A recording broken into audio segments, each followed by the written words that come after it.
ขอถวายความเคารพพระมหาเถรานุเถระครูบาอาจารย์เจ้าทั้งหลายจุตนจุองค์เจริญสุขเจริญธรรมจงได้บังเกิดมีแก่สาธุชนพุทธบริษัททั้งหลายที่ได้สดับรับฟังธรรมะทางสถานีวิทยุวัดฝ่ายหินในคลื่น FM 104.50 เมกะเฮิรตซ์โดยท่านอาจารย์พระครูสมุวิศวัตรวรกิจโจผู้อำนวยการสถานีเป็นผู้ดูแลกำกับการส่งสัญญาณให้พ่อแม่พี่น้องศรัทธาทั้งหลายที่ได้รับฟังกันอยู่ตลอดทุกวัน24 ชั่วโมงวันนี้ก็มาตกตาของสารธรรมเสียงธรรมวัดสลีโสดาพระอารามหลวงจังหวัดเชียงใหม่โดยอาตมาภาพท่านพระครูปัญญาสังฆการหรือท่านพระครูพรหมินทร์ผู้ช่วยเจ้าวาดวัดสลีโสดาพระอารามหลวงได้มามาพบกับพี่น้องท่านผู้ฟังทั้งหลายวันนี้เป็นวันจันทร์ที่18 มีนาคมพุทธศักราช 2567 ก็เป็นเวลาค่ำยามเย็น5 โมงถึง 6 โมงแต่ว่าวันนี้สัญญาณอากาศก็ได้ส่งสัญญาณมาจ้าไปหน่อยหนึ่งก็บ่เป็นหยังมาพบกันในช่วงหลังของสารธรรมยามเย็นเนาะวันนี้ในต้นรายการก็จะฝากพุทธธรรมสุภาษิตโบราณล้านนาไทยเอาไว้เป็นหลักการรักษามรดกคำสอนของบรรพบุรุษบรรพชนของเฮาในอาติเตกาเลในล่วงแล้วผ่านมาเป็นข้อคิดเอาไว้กับเฮาท่านทั้งหลายได้รำลึกถึงบารมีในปัญญากุลของท่านบูรพาจารย์บรรพชนของเฮาก็นำเอาคำสุภาษิตโบราณล้านนาไทยในบทที่ว่ากินน้ำอย่าลืมคนขุดบ่อกินต่อ อย่าลืมคนไปเอาได้ดื่มน้ำอย่าลืมนึกถึงคนขุดบ่อได้กินไข่ตัวต่ออย่าลืมนึกถึงคนไปเอาก็หมายถึงการบำเพ็ญกตัญญูกตเวทิตาธรรมรู้คุณท่านก็มีการตอบแทนบุญคุณท่านยามเมื่อกินน้ำอย่าลืมถามหาคนคุดทาราบ่อดินหินสร้างกินต่อก็ตามเฮืองามดังอ้างไผ่ไปเตหังต่อนั้นเฮือกึดถึงกุลเนื่องหนุนที่สั้นเป็นเครื่องหมายอันคนดีกะตัญญูตะปาฮื้อผ่องสีเผ่าผู้โสภีต่อเต้าไปหน้าดื่มน้ำคาใดอย่าลืมนึกถึงคนคุดบ่อน้ำและยามใดได้กินไข่ตัวต่อก็ฮึนึกถึงคนไปเอาพฤติกรรมเช่นนี้ก็เป็นเครื่องหมายของคนดีกตัญญูกตเวทิตาย่อมหนุนนำมือผ่องสีงดงามตลอดไปยามเมื่อกินน้ำอย่าลืมถามหาคนคุดทาราบ่อดินหินสร้างกินต่อก็ตามฮืองามดังอ้างไผ่ไปเตหังต่อนั้นฮือกึดถึงกุลเนื่องหนุนที่สั้นเป็นเครื่องหมายอันคนดีกตัญญูตะปาฮื้อผ่องสีเผ่าผู้โสภีต่อเต้าไปหน้ากินน้ำอย่าลืมคนขุดบ่อกินต่ออย่าลืมคนไปเอาเป็นคำสอนของบุรพาจารย์บรรพชนของเฮาที่เปิ้นได้สอนให้รู้จักความกตัญญูกตเวทิตาธรรมเพราะว่าคนที่มีความกตัญญูรู้คุณก็เป็นบุคคลที่ในทางพระพุทธศาสนาเขายกย่องว่าเป็นคนดีที่น่าสรรเสริญรู้จักบุญคุณต่อผู้มีพระคุณรู้คุณก็เป็นผู้ที่มีใจกระจ่างมีสติปัญญาบริบูรณ์รู้อุปการะคุณที่ผู้อื่นกระทำแล้วแก่ตนผู้ใดก็ตามที่ทำคุณแก่ตนแล้วเพราะว่าจะนักก็ตามจะน้อยก็ตามเป็นต้นว่าได้เลี้ยงได้สอนเลี้ยงดูสั่งสอนให้ที่อยู่อาศัยได้การได้งานทำมีงานมีการมีหน้าที่ทำเหล่านี้เป็นต้นก็ย่อมระลึกถึงด้วยความซาบซึ้งในพระคุณอยู่เสมอบ่ลืมอุปการะคุณที่เปิ้นปั่นเปิ้นมอบให้เฮาเลยอีกในย่าหนึ่งความกตัญญูก็เป็นสิ่งที่มีความหมายว่าความรู้บุญรู้อุปการะของบุญที่ตนทำไว้แล้วรู้ว่าที่ตนเองพ้นจากภัยอันตรายต่างๆได้มีความสุขอยู่ในปัจจุบันนี้ก็เพราะบุญทั้งหลายที่เคยทำไว้ในอดีตส่งผลให้จึงบ่ลืมอุปการะบุญนั้นเลยและก็สร้างสมบุญใหม่ให้ยิ่งขึ้นไปรวมแล้วความกตัญญูก็หมายถึงการรู้จักบุญคุณอันใดก็ตามที่เป็นบุญหรือมีคุณต่อตนเฮาตัวเฮาแล้วก็ตามและนึกถึงด้วยความซาบซึ้งบ่ได้ลืมสิ่งนั้นคนมีกตัญญูถึงแม้ในตาจะบอดมืดทั้งสองข้างแต่ใจของเขานั้นก็ใสกระจ่างแจ้งยิ่งกว่าดวงจันทร์ใสกระจ่างแจ้งยิ่งกว่าดวงอาทิตย์มารวมมาหอมกันมีความสว่างไสวกว่าสิ่งทั้งสอง แม้ว่าดวงจันทร์จะแจ้งพระอาทิตย์จะแจ้งแล้วความกตัญญูรู้คุณถึงแม้ว่าจะในตาบอดทั้งสองข้างแต่ใจนั่นใสสว่างยิ่งกว่าพระอาทิตย์พระจันทร์มารวมกันไปเสียอีกเพราะฉะนั้นคนเฮาควรระลึกถึง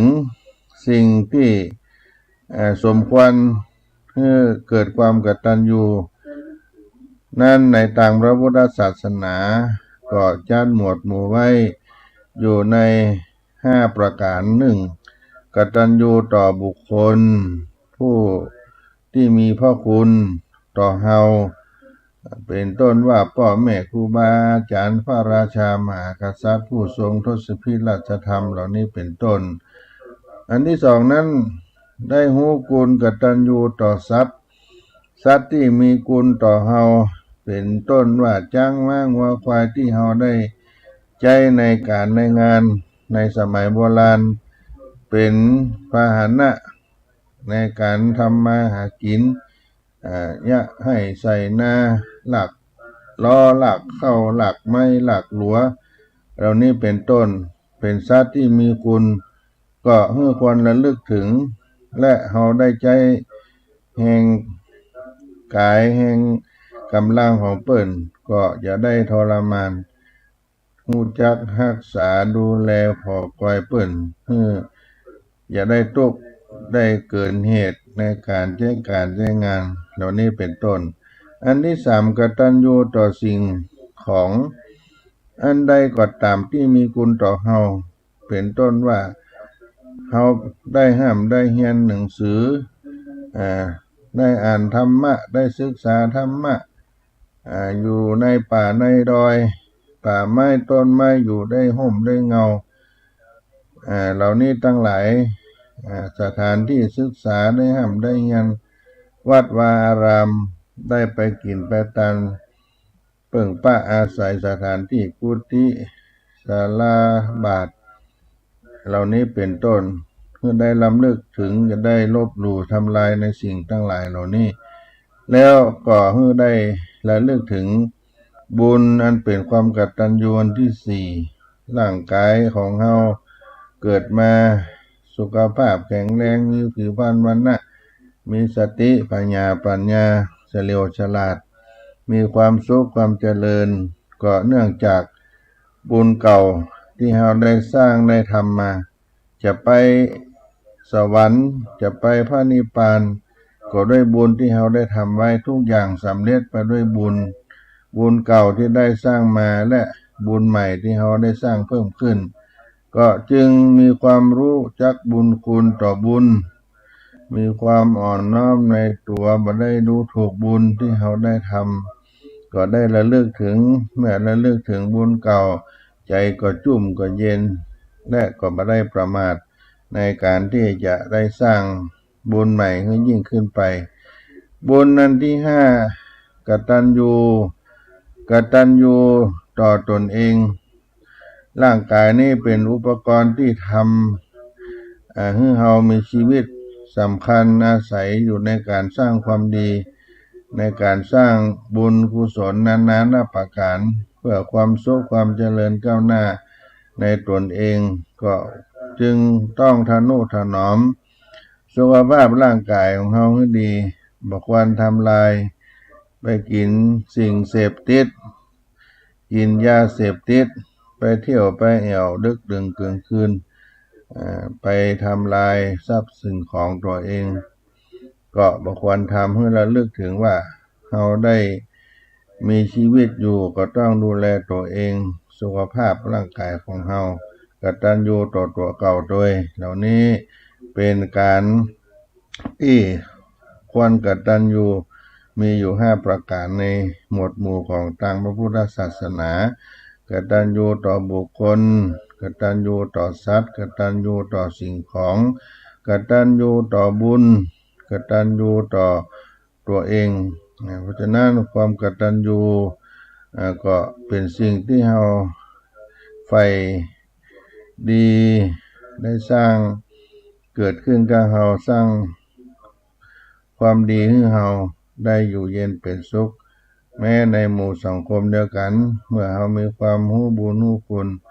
ก็จุ่มก็เย็นผู้ใดมีความกตัญญูก็ได้บุญได้อานิสงส์เมื่อเราได้ร่มเย็นเป็นสุขการมีความกตัญญูทำให้เราได้รักษาคุณงามความดีเก่าเดิมเอาไว้ทำให้สร้างคุณงามความดีอันใหม่ให้เกิดขึ้นทำให้เกิดสติบ่ได้ประมาททำให้เกิดความละอายต่อบาปทำให้เกิดความอดทนทำให้ใจเฮานั้นมีจิตใจผ่องใสเบิกบานมองโลกในแง่ดีทำให้เป็นที่ยกย่องสรรเสริญของคนดีทั้งหลายไปที่ไหนก็มีคนอยากจะคบค้าสมาคมทั้งในมนุษย์และเทวดาก็ช่วยเหลือทำให้บ่มีเวรมีภัยทำให้เรามีโชคมีลาภกับตนกับตัวและถ้าเราปรารถนาได้บุญกุศลก็จะได้ถึงมรรคผลนิพพานโดยง่ายก็ด้วยความที่เราได้สร้างคุณงามความดีรู้จักบุญรู้จักกุศลก็มีอานิสงส์เกิดขึ้นกับตัวเราเหล่านี้เป็นต้นก็ได้นำมาฝากในต้นรายการซึ่งได้ขึ้นต้นในสุภาษิตโบราณล้านนาว่า กินน้ำอย่าได้ลืมคนขุดบ่อกินต่ออย่าลืมคนไปเอาได้บำเพ็ญคุณกุศลในความกตัญญูกตเวทิตาธรรมมาปั่นมาฝากพี่น้องท่านสาธุชนผู้ฟังทั้งหลายช่วงนี้อากาศก็เล่าร้อนหยาดโยมอาตมาภาพก็เดินทางไปหลายที่หลายแห่งไปในงานพระธรรมจาริกเนื่องด้วยอุบาสังฆะในโครงการพระธรรมจาริกเพิ่นได้ถึงแก่การมรณภาพละสังขารไปได้ประพฤติปฏิบัติหน้าที่ในโครงการพระธรรมจาริกที่มีความมุ่งมั่นมานะเสียสละตนได้อยู่ในโครงการพระธรรมจาริกจนอายุสังขารได้สุดเสี่ยงไปในล่มผ้ากาสาวพัสในโครงการพระธรรมจาริกผ่านมาก็มี2 รูปในวันที่16 มีนาคมที่ผ่านมาเป็นการทรงสักการในหลวงพ่อพระไอสามอินตาปัญโยนามสกุลตานามอายุได้79 ปีพรรษาเพิ่นได้18เป็นอดีตพระธรรมจาริกผู้รักษาการแทนเจ้าวาดวัดพระธรรมจาริกวังใหม่หรือว่าวัดวังใหม่ในจังหวัดลำปางมีอายุการพรรษาอยู่ในร่มผ้ากาสาวพัสได้ช่วยการช่วยงานพระธรรมจาริกเสียสละตัวตนเผยแผ่งานพระพุทธศาสนาก็มีครูบาอาจารย์เจ้าทั้งหลายในวันที่16พระเถรานุเถระญาติโยมมานัก100 กว่ารูปมองไปในปลัมผามเต้นที่เปิ้นได้จัดการจัดงานเรื่องอารามก็มีฝ่ายสำนักงานพระธรรมจาริกโครงการพระธรรมจาริกอาตมาภาพก็เป็นตัวแทนสำนักงานประธานคณะพระธรรมจาริกวัดเบญจมบพิตรดุสิตวนารามโดยพระเดชพระคุณพระธรรมวชิราธิบดีประธานคณะธรรมจาริกได้มอบหมายให้ปฏิบัติหน้าที่ส่วนสำนักงานพระธรรมจาริกส่วนภูมิภาคก็มีท่านอาจารย์พระครูมนูนกิจจานุกิจปฏิบัติหน้าที่แทนหลวงพ่อพระธรรมวชิราโกศลบุญในการสำนักงานส่วนภูมิภาคเจ้าวาดวัดศรีโสดาแห่งนี้ไปเอาคณะผู้บริหารไป1 คันรถตู้10 กว่ารูปก็ไปร่วมในวันประชุมเพลิง สรีระสังขารหลวงพ่อพระไอสามฉายาอินตปัญโยก็มีญาติโยมเพราะว่าเปิ้นเป็นพระที่ฮู้จักคุ้นเคยคณะสงฆ์อำเภอวังเหนือก็มีท่านอาจารย์พระมหานพดลสุวรรณเมธีเจ้าคณะอำเภอวังเหนือท่านอาจารย์พระครูรองเจ้าคณะอำเภอวังเหนือวัดบ้านใหม่เจ้าคณะตำบลบ้านวัดล่องเคาะเปิดมาเป็นแม่การแม่งานในส่วนของวัดพระธรรมจารีกวังใหม่ก็มีพระอาจารย์ตาลธรรมทโลพระอาจารย์คำวชิราวังโสเป็นลูกหลานพี่น้องบ้านวังใหม่บ้านวังใหม่นี้80%เป็นชาติพันธุ์เผ่าลวกนอกนั้นก็มีพี่น้องเมียนพี่น้องลีซอคนเมืองคนอีสานเล็กน้อยที่ได้เข้ามาอยู่เป็นกลุ่มหมู่บ้านที่มี4ชาติพันธุ์อยู่ด้วยกันขึ้นในสังกัดศรัทธาประจำวัดพระธรรมจารีกวังใหม่อำเภอวังเหนือจังหวัดลำปางญาติโยมมีการจัดงานแปลงปอยล้อทรงสการสร้างเมนชั่วคราวเป็นปราสาทหลังเปียงเป็นปราสาทอันงดงามมีผ้าพิดานแบบโบราณในการทรงสการครูบาสังฆะคณะสงฆ์อำเภอบางเหนือคณะพระธรรมจารีกเจ้าคณะตำบลเจ้าวาดทุกวัดในอำเภอบางเหนือที่บัดตันมาก็เอาฮือพระเถระในวัดบาลามทุกรูปมาร่วมกันเต็มของแก้วอารามวัดพระธรรมจารีกวังใหม่ด้วยร่มธงชัยของผ้ากาสาวพาดเหลืองอารามเป็นดังจ่อตุงอันเป็นบันไดไต่ขึ้นสวรรค์นำเอาภละนาบุญกุศลทั้งหลายนี้ส่งโยแก่ดวงวิญญาณหลวงพ่อพระไอสามหินตปัญโยที่เปิ้นได้มาอยู่ประจำในโครงการพระธรรมจารีกก็จะฝากประวัติการที่ว่าประวัติของท่านเอาไว้ให้ท่านผู้ฟังได้รับทราบเป็นอนุสรณ์ต่อไปประวัติหลวงพ่อพระไอสาม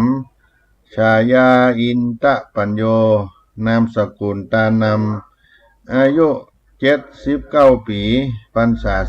18อดีตผู้รักษาการเจ้าวาดวัดพระธรรมจารีกวังใหม่หรือวัดวังใหม่อดีตพระธรรมจารีกวัดพระธรรมจารีกวังใหม่ในโครงการพระธรรมจารีกตั้งเป็นสำนักงานหัวหน้าศูนย์อบรมศีลธรรมและส่งเสริมพระพุทธศาสนาบนพื้นที่สูงตำบลล่องเคาะอำเภอวังเหนือจังหวัดลำปางสถานะเดิมชื่อไอ้สามนามสกุลตานำชาติพันธุ์ลั่วเกิดเมื่อวันพุธที่1 เดือนมกราคมพุทธศักราช 2490 ณ บ้านพิมยุงตำบลสื่อลืออำเภอเมืองยางจังหวัดเชียงตุงราชฉานประเทศพม่าบิดาชื่อนายตะวันมารดาชื่อนางคำฟูเป็นบุตรคนที่3ในพี่น้องร่วมบิดามารดาด้วยกันทั้งหมดจำนวน6 คนท่านก็ได้อยู่เป็นเพศฆราวาสอยู่ในบ้านพิมยุงตำบลสื่อลือเมืองยางเชียงตุงประเทศพม่าเมื่อเยาว์วัยจนได้เข้าสู่การบรรพชาอุปสมบทในครั้งแรกนั้นได้บรรพชาณวัดพิมลุงตำบลสื่อลืออำเภอเมืองยางจังหวัดเชียงตุงราชฉานประเทศพม่าอายุ ได้10 ขวบในปีพุทธศักราช2500ได้อุปสมบทณวัดพิมยุงตำบลสื่อลืออำเภอเมืองยางจังหวัดเชียงตุงรัชฉานประเทศพม่าอายุเข้า20 ปีอายุได้20 ปีพุทธศักราช2520อุปสมบทได้10 พรรษาท่านก็ได้มีภาระหน้าที่ต้องช่วยครอบครัวได้ลาสิกขาในปีพุทธศักราช2530ได้มาอยู่กับพ่อกับแม่กับพี่กับน้องและก็ได้มีครอบครัวแต่งงานมีภรรยาและมีบุตรด้วยกัน3 คนต่อมาการประกอบสัมมาอาชีพอยู่ในครอบครัวกับพ่อกับแม่ภรรยาลูกเต้าภรรยาของท่านที่ได้มีลูกมีบุตรด้วยกันได้เสียชีวิตแล้วต่อมาลูกทั้ง3 คนก็ได้มีโรคภัยมาเบียดเบียนได้เสียชีวิตไปทีละคนตามลำดับในครอบครัวที่มีภรรยามีบุตรเมื่อซื้อขาลาเพศมาแล้วก็ได้หมดสิ้นไปท่านก็ได้นึกถึงสัจธรรมแห่งคำสอนในพระพุทธศาสนาก็ได้กลับมาบรรพชาอุปสมบทพึ่งอาศัยยังร่วมภาคกาสาวพัดยึดเอาธรรมคำสอนของพระพุทธเจ้ามาเป็นสรณะที่พึ่งก็น้อมตัวเข้ามาบรรพชาอุปสมบทครั้งหนึ่งในปีพุทธศักราช2545ณบ้านตงอำเภอเมืองยางจังหวัดเชียงตุงรัชฉานประเทศพม่าได้ย้ายถิ่นฐานหลังจากได้บรรพชาอุปสมบทแล้วญาติพี่น้องก็เดินทางเข้ามาสู่ในประเทศไทยท่านก็ได้โยกย้ายถิ่นฐานบ้านเกิดมาเข้าอยู่ในประเทศไทยเข้ามาฝั่งไทยในเขตจังหวัดเชียงรายชั้นแรกก็ได้เข้ามาทางอำเภอแม่จันทร์อำเภอเวียงป่าเป้าในเขตเชียงรายมาพักย่างอยู่ในอำเภอเวียงป่าเป้าเข้ามาอยู่ในเขตบ้านวังใหม่ตำบลร่องเคาะอำเภอวังเหนือจังหวัดลำปางได้มาพำนักพักพิงอยู่หน้าวัดพระธรรมจาริกวังใหม่ก็คืออาสมพระธรรมจาริก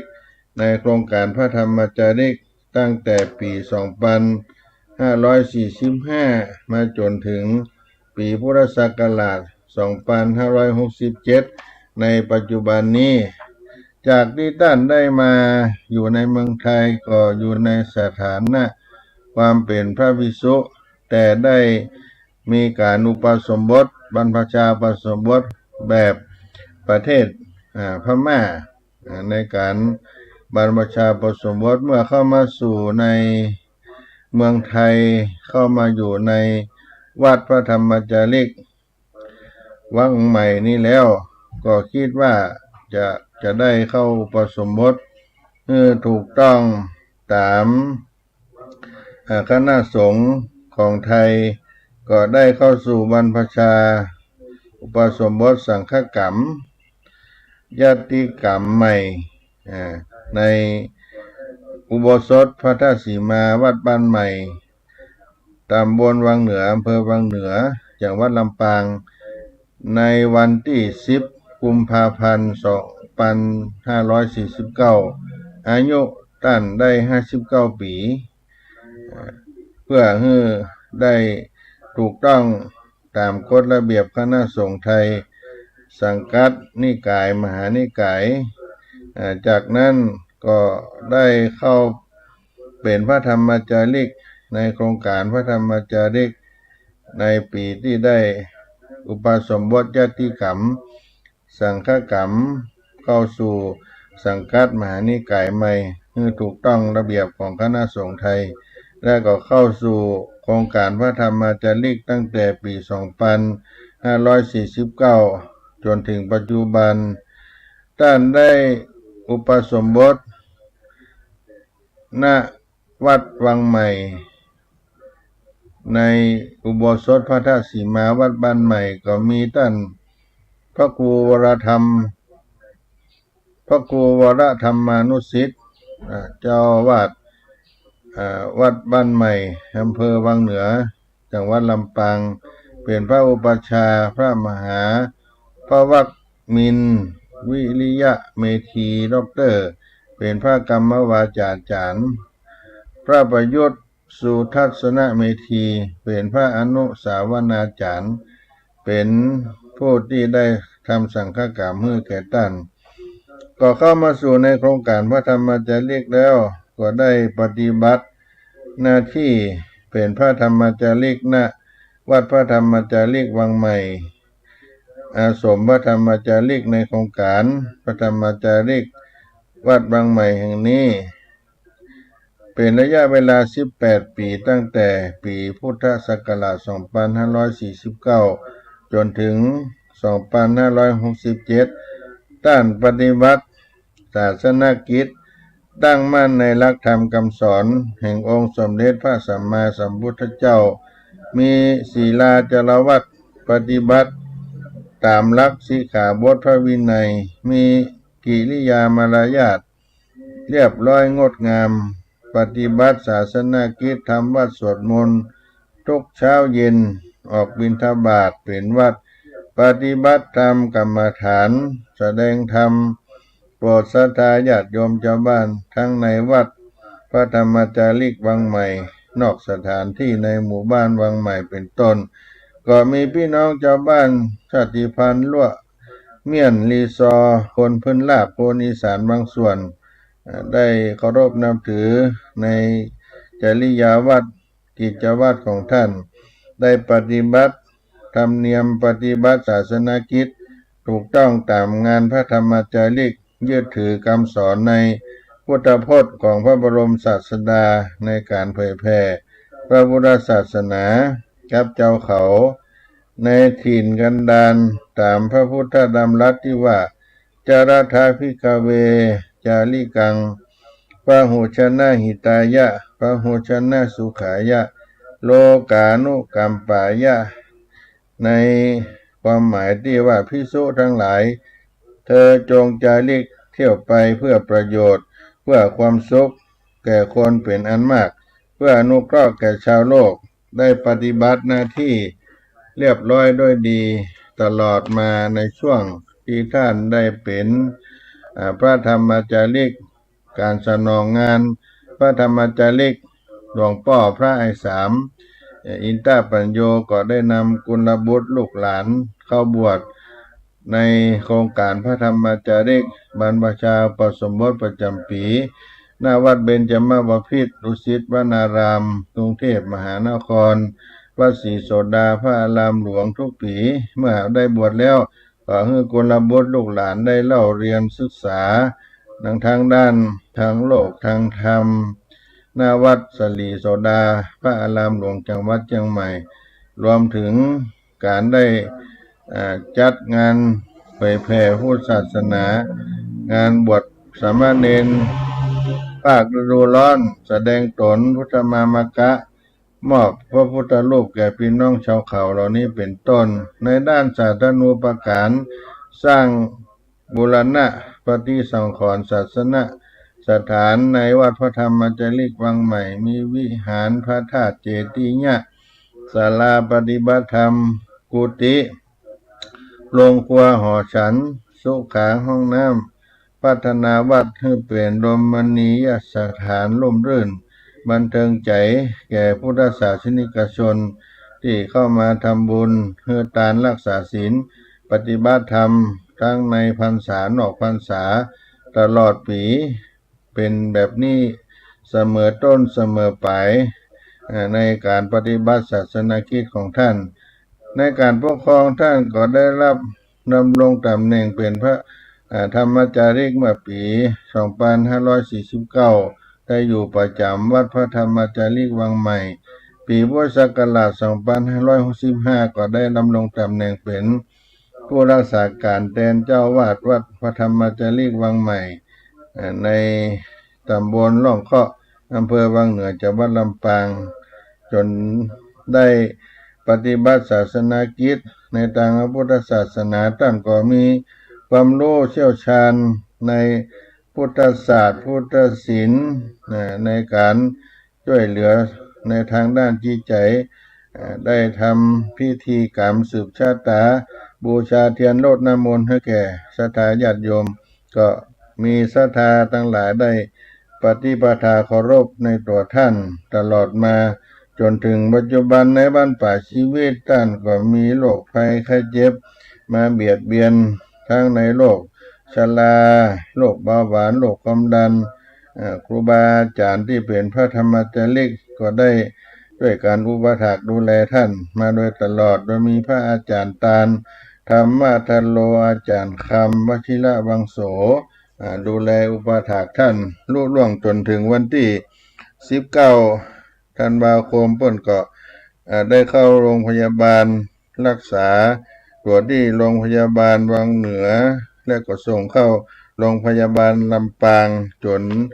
การรักษานั้นก็สามารถจะยืดเยื้อช่วยเหลือท่านได้ถึงแก่มรณภาพในวันที่15มกราคม2567เวลา 18:40 นาทีอายุได้79ปีพรรษา18ก็เป็นพระธรรมจารีผู้เสียสละตนอุทิศตนเผยแผ่งานพระธรรมจารีแก่พี่น้องชาวเขาโดยตลอดชีวิตก็ขอน้อมรำลึกถึงคุณงามความดีของท่านหลวงพ่อพระไอสามิตาปัญโยขอน้อมส่งดวงวิญญาณท่านหลวงพ่อสู่สุคติโลกสวรรค์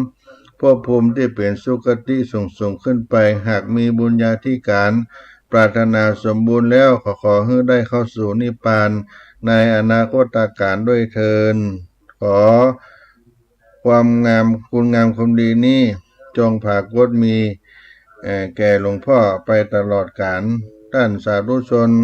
จะได้ร่วมกันกินการทานก็ขอให้ได้รับบุญกันทั่วหน้าวันนี้ได้นำเอาสาระธรรมกล่าวอู้จาในงานพระธรรมจารีมาป่านมาฝากพี่น้องท่านผู้ฟังตั้งหลายก็จะใช้โอกาสนี้ได้ถือโอกาสลาไว้เพียงเท่านี้ก่อนก็มาพบกันครั้งต่อไปรูปังจิรติมัจจานังนามะโคตังนะจิรติร่างกายย่อมย่อยยับได้แต่ชื่อโคตตระกูลและคุณธรรมยังคงอยู่ขอความสุขความเจริญจงมีแก่ท่านสาธุชนท่านผู้ฟังทั้งหลายเจ้าผู้ในคนจัตตาโลธรรมาวัฏันติอายุวันโนสุขังปะลัง